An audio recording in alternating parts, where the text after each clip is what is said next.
Assalamualaikum warahmatullahi wabarakatuh, saudaraku, sahabatku dimanapun Anda berada, khususnya klien yang beberapa kali berjumpa dengan saya. Khususnya hari ini saya ingin menjawab atau menjelaskan tentang persyaratan pengajuan izin poligami ke pengadilan agama.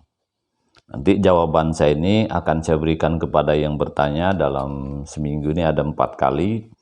Tapi bisa kita manfaatkan untuk yang lain. Mungkin hari ini belum ada niat poligami, ya siapa tahu ada niat poligami. Oke. Yang pertama, siapapun yang mau poligami, saya minta jangan pernah nikah siri. Nikah resmi saja di kantor KUA dengan cara mengajukan permohonan izin poligami ke pengadilan agama. Syaratnya saya lihat hanya 13, bukan 130 ya, hanya 13 saja. Artinya apa? Tak banyak. Kalau 130 kan banyak. Ini surat atau ketentuan persyaratan pengajuan izin poligami saya peroleh dari Pengadilan Agama Kota Batam. Tapi ini sebenarnya berlaku nasional ya, bukan hanya Batam saja. Oke, persyaratan pengajuan izin poligami, catat ya. Yang pertama, fotokopi KTP pemohon 1 lembar. Atas bawah tidak boleh dipotong. Artinya fotokopi aja tidak usah dipotong. Yang dimateraikan 6.000 di Nagazelen dan distempel kantor pos. Nagazelen itu dileges, disahkan oleh kantor pos setempat. Oke, kemudian yang kedua, foto KTP istri 1, pemohon 1 lembar, atas bawah tidak boleh dipotong, yang dimateraikan 6.000 di Nagazelen, yang distempel kantor pos, tergantung kantor pos mana, kabupaten masing-masing ya.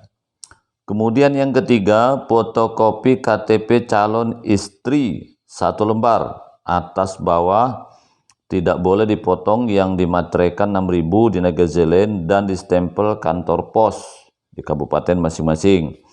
Jadi KTP, fotokopi KTP istri yang pertama maksudnya, yang kedua, yang berikutnya fotokopi calon istri.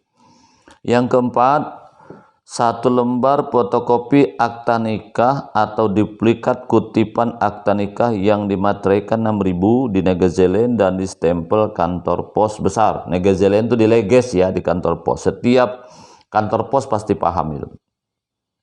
Ini maksudnya istri yang sudah ada. Jadi dibawakan fotokopi buku nikahnya. Ya, kalau tidak ada buku nikah mungkin sudah hilang atau bagaimana ya. Ya minta ke kantor polisi surat keterangan bahwa buku nikah hilang, nanti minta lagi di kantor KUA, itulah yang sebut kutipan akta nikah, jadi sama kekuatan hukumnya. Kemudian yang kelima, fotokopi akta cerai apabila calon istri berstatus janda cerai 1 lembar, atas bawah tidak boleh dipotong, yang dimateraikan 6.000 di Nagazelen dan distempel kantor pos. Nah ini maksudnya, mana tahu calon istri kedua, ketiga, keempat berikutnya maksudnya ini ya, mungkin janda, ya, janda cerai maksudnya, maka dia harus membawa fotokopi bahwa dia sudah cerai resmi melalui pengadilan, bukan cerai siri. Sama di Nagazelen juga. Kemudian yang keenam, surat keterangan dari kelurahan yang menerangkan status calon istri kedua, misalkan janda mati, janda cerai, atau masih perawan. Nah, jadi yang keenam ini juga membawa surat keterangan dari kantor lurah ya. Mana tahu istri kita ini jandanya janda mati. Bahkan yang janda cerai hidup pun itu tadi tetap ke kantor lurah ya, mungkin untuk mempertegas bahwa dia betul-betul sudah janda cerai gitu ya. Jadi intinya kita membawa surat keterangan dari lurah bahwa yang bersangkutan calon istri kedua kita itu, kedua, ketiga, keempat dan berikutnya lah ya, itu suaminya meninggal misalnya, bahwa suaminya dia sudah cerai pengadilan atau masih perawan, intinya lurah harus menjelaskan status sang wanita yang mau dinikahi itu, janda cerai, cerai hidup, cerai mati, atau masih perawan. Kemudian yang ketujuh, fotokopi akta kelahiran calon istri 1 lembar, atas bawah tidak boleh dipotong, yang dimateraikan 6.000 di Negezelen atau distempel di kantor pos. Sama. Yang kedelapan, surat keterangan tentang penghasilan yang diketahui oleh lurah. Ini tentu bagi laki-laki ya. Penghasilan tuh apa saja, rincikan saja, nanti kantor lurah itu mengetahui. 9. Surat pernyataan istri pertama dan calon istri kedua atau berikutnya sanggup dipoligami bermaterai 6.000 di Negezelen atau leges di kantor pos. Artinya apa? Calon istri dan istri pertama harus membuat pernyataan setuju yang di Negezelen atau di leges di kantor pos. Yang ke-10, surat pernyataan sanggup berlaku adil bermaterai 6.000 di Negezelen. Sama. Jadi sang laki-laki itu harus membuat pernyataan sanggup berlaku adil. Nah, seperti itu. Kemudian yang ke-11, membuat data atau daftar harta gonogini atau harta bersama yang diperoleh dengan istri pertama atau istri sebelumnya. Maksudnya begini, kita misalnya sudah menikah dengan istri yang pertama ini 15 tahun.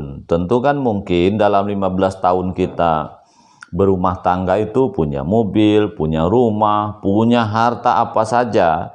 Ya, itulah penghasilan berstatistik itu dirincikan. Nanti biar pengadilan periksa. Sebelum nikah kepada yang kedua. Sebenarnya maksudnya kalau suatu saat terjadi permasalahan, istri yang kedua ini kalau ingin maaf ya, ini maaf kan kita nggak tahu apa yang terjadi berikutnya. Mau mengambil harta kita, bagi harta gono gini, kalau terjadi persoalan, harta dari awal sudah terbelah dua, bahwa harta yang banyak ini loh, ini penghasilan pertama istri pertama. Jadi yang kedua tidak bisa bermain atau tidak bisa mengambil, karena memang harta bersama itu adalah harta yang diperoleh secara bersama-sama beserta istri yang sah. Seperti itu ya. Kemudian yang ke-12, mengajukan surat permohonan pemohon, ini berarti dari suami, rangkap 7, dibuat sendiri, disertai soft copy, bisa plastis atau CD. Kalau memang kita ada kesulitan cara bagaimana membuatnya, bisa minta bantuan posbakum di pengadilan agama masing-masing, sudah ada tempatnya di situ. Yang ke-13, membayar panjar biaya perkara sesuai dengan radius dengan cara setor tunai atau transfer ke bank syariah 3 lembar. Nah, biaya mengajukan perkara ke pengadilan ini kan tergantung radius setiap kecamatan beda-beda, di setiap kabupaten beda-beda. Itu biasanya putusan dari ketua pengadilan agama masing-masing.